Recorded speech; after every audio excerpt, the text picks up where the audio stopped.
Oh, this is a terrible picture of it. I haven't seen her draw this in years, not since college.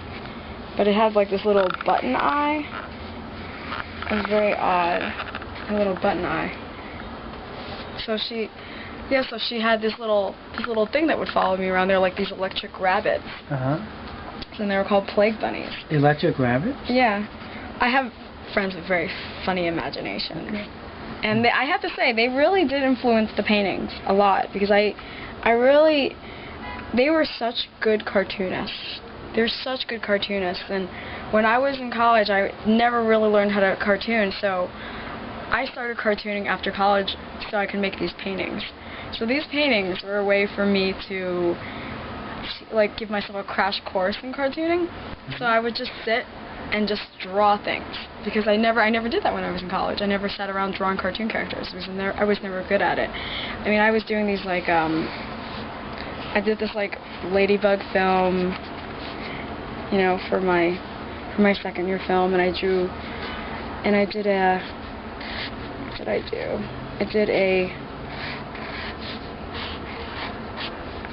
did a cartoon about kangaroos when I was my thesis film. It wasn't very good. So when I left school, I was like, oh, I can't believe I went to cartooning school and I didn't learn how to cartoon. And so I started watching the way they did things, and they're so naturally inclined at doing it, and I really had to teach myself everything. I'll show you that I have this enormous sketchbook that I sit and I draw in, and when I decide I want to do, say, a painting about rabbits, I'll sit and I'll draw rabbits. I'll sit and I'll draw rabbits for a couple of hours before I have like the right rabbit. Maybe I'll have like maybe I'll sit around and I'll draw, you know, and I'll draw and I'll draw and I draw. I'm like, oh, that doesn't look so good, or maybe I'll sit around, maybe I'll pick a shape and I'll start, you know, shaping it and thinking, oh, this is the kind of rabbit that I want, or maybe it's going to look like that, you know, and just like coming up with different interpretations of a rabbit. And that's how I do all my paintings, you know. Now I'm working on a painting that has these like robot bunnies,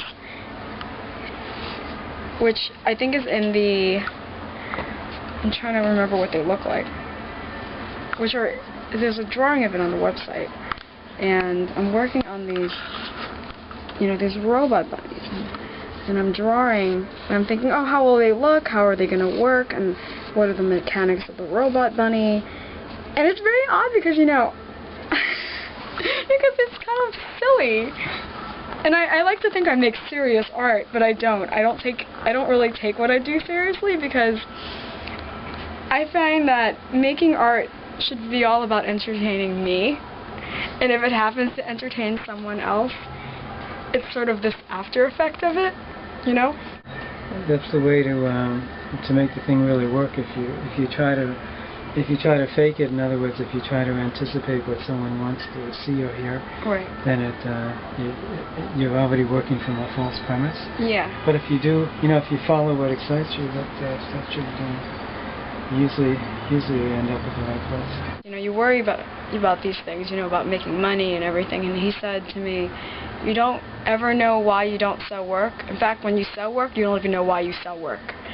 And the worst thing to do is to worry about things like that, because then you start getting muddled in it.